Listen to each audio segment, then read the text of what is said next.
우리 인간은 끝없이 채우려고 합니다.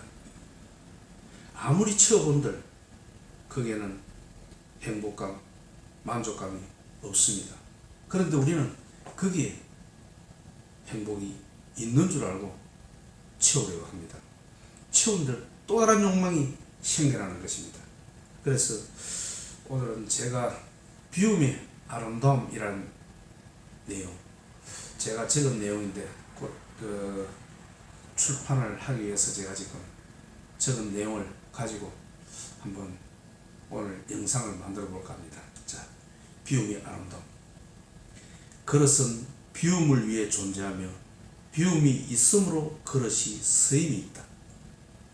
방 안이 물건으로 가득 차 있다면 방으로서 쓰임을 다한 것이며 더 이상 방이라 할 수 없다. 마찬가지로 사람이 욕심으로 가득 차 있다면 도의 모습이 아니다. 그것은 도의 모습이 아닙니다. 사람으로서 쓰임을 찾기가 어렵다. 인간미와 사랑이 들어올 여지가 없다. 자신만 생각하는 동물과 다름이 없다. 그렇습니다.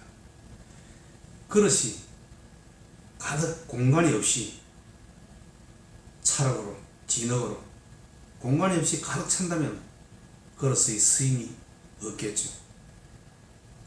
그릇의 그 진흙의 목적은 무엇입니까? 안에 공간이 있어서 뭔가 작용을 하기 위해서 필요한 것이 아니겠습니까? 그런데 욕심으로 가득 차 있다면 쓰임을 못하는 것입니다. 우리 인간이 그렇습니다. 욕심으로 가득 차 있다면 거기에는 사랑과 인간미가 들어올 여지가 없습니다.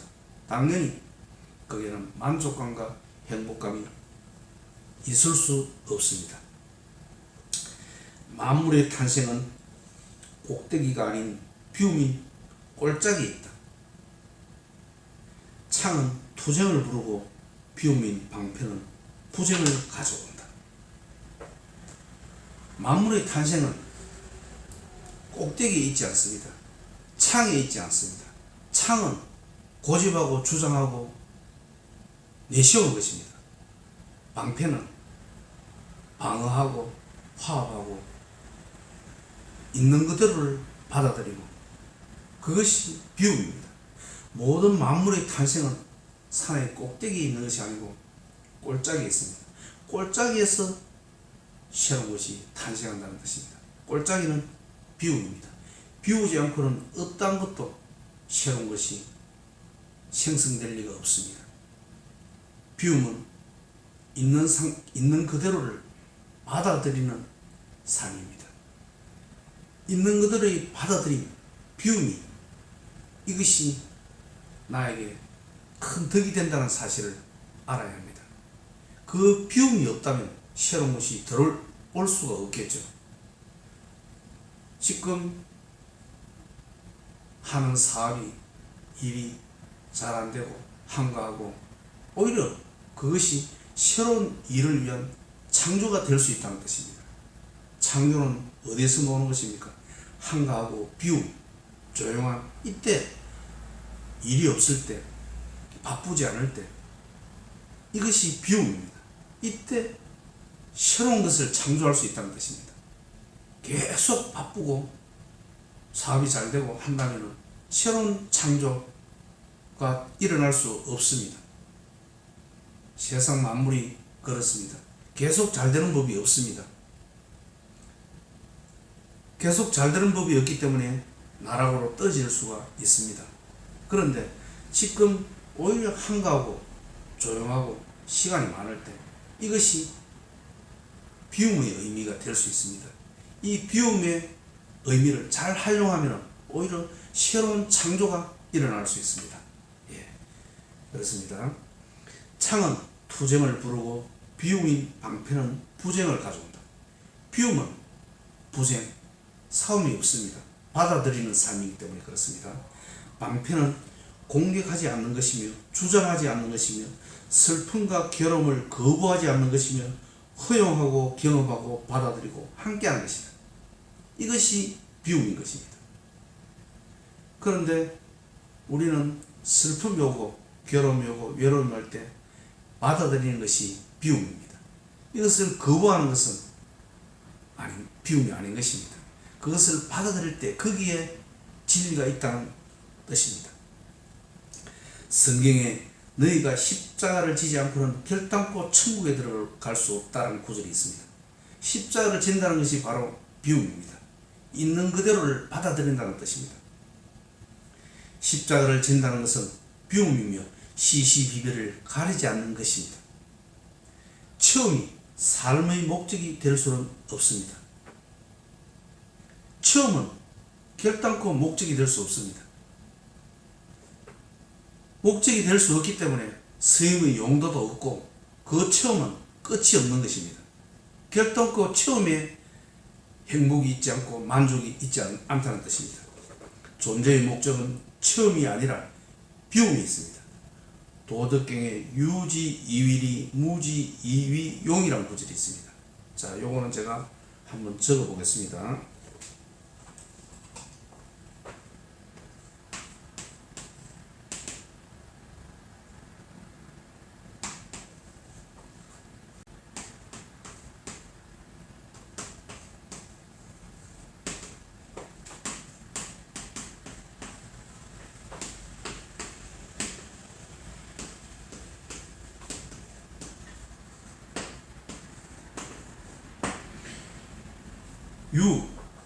유는 돈이라든지 우리 눈으로 보이는 것, 이것을 말합니다.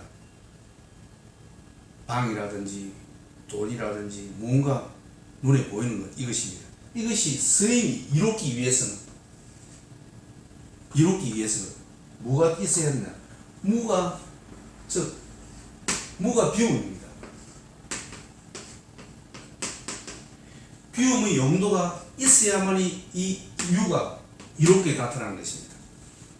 저것은 제가 무엇을 보고 적었느냐 하면은 서울의 그 길상사라는 절이 있죠. 제가 내용을 이렇게 찾아보니까 자야라는 하는 기생이 있었는데 그 기생이 1000억대의 자산을 법정 스님에게 기부를 하였습니다. 그래서 그것을 기반으로 길상사는 맑고 향기로운 도량인 길상사가 탄생한 것입니다. 그 내용을 제가 저 내용에다가 이야기를 붙였습니다. 그 돈, 1000억이라는 돈은 바로 유입니다. 그 유가 이롭게 되기 위해서는 무엇이 있어야 됩니까? 그 사용, 비움이 있을 때 저 1000억이라는 돈이 이롭게 나타나는 것입니다. 그 비움이 없이, 즉 사용이 없다면 그 1000억이라는 돈은 의미가 없습니다. 이로울 이자가 안 된다는 뜻입니다. 우리 사람도 마찬가지지 않습니까? 욕심으로 가득 차 있다면 사람으로서의 구실을 할 수 없다는 뜻입니다. 인간미가 없고 사랑이 들어올 리가 없습니다. 그것은 그릇이 공간이 없이 가득 진흙으로 가득 차 있다면 그릇의 쓰임을 못하는 것과 같습니다. 저 1000억이란 돈을 기부한 것은 그 사람으로 봤을 때는 돈의 쓰임을 잘한 것이라고 볼 수 있습니다. 그러니 그 돈의 가치가 있고 의미가 있게 사용한 것입니다. 그런 뜻으로 제가 도덕경에 유지이위리 무지이위용이라는 구절을 저렇게 적어놨습니다. 이 섬이 이롭게 되는 것은 비움의 서임이 있기 때문이다. 자, 해놨네요. 자야라는 기생이 1000억대의 자산을 기부함으로 향기로운 도량인 길상사가 탄생한 것이 바로 무지이위용이다. 이렇게 적어놨습니다. 이 섬이 비움으로 아름답게 작용한 것이라 볼 수 있습니다. 비움이 있을 때 비로소 존재는 진정한 스임을 하게 되는 것입니다. 비움이 있을 때. 저것이 비움의 사용인 것입니다. 자, 우리가 하늘과 땅이 장구한 것은, 즉 천장지구, 하늘과 땅이 길고 오래가는 이유는 비움이 있습니다. 하늘과 땅이 자기를 채우고 자기를 위해서 살았다면 하늘과 땅이 그렇게 오랫동안 영원히 지속되지 않았을 것입니다. 그것은 부자생, 자기를 위하여 살지 않았기 때문인 것입니다.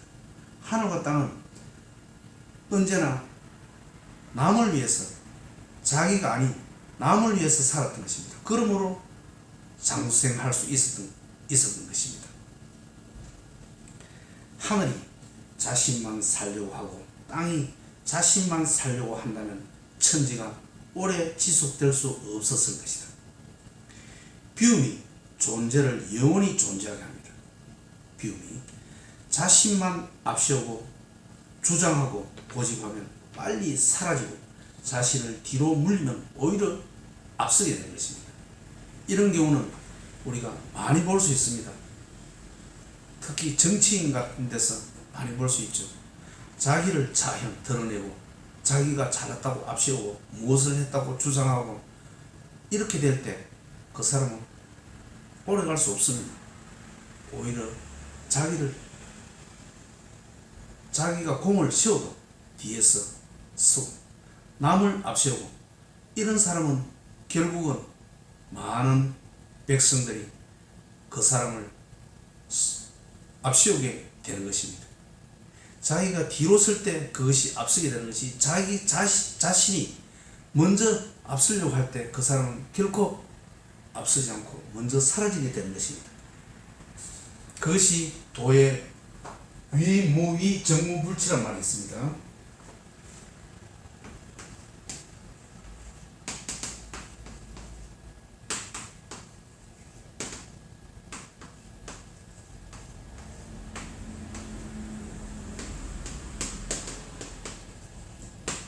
위무위, 즉 무위로 행하면 이루지 못할 일이 없습니다. 그것이 무위가 바로 비움입니다. 자기를 내세우지 않는 것, 남을 오히려 내세우고 자기는 뒤에 물러서는 것, 또 용으로서 자기의 재산을 올바로 사용하는 것, 자기의 지식을 올바로 사용하는 것, 자랑하지 않는 것, 드러내지 않는 것, 이것이 비움입니다. 이 비움을 하게 되면 그것은 결국 하늘과 땅의 이치와 같습니다. 하늘과 땅이 장구하는 것과 같이 그런 사람은 장구하게 되는 것입니다. 네, 감사합니다. 오늘은 여기까지 하겠습니다.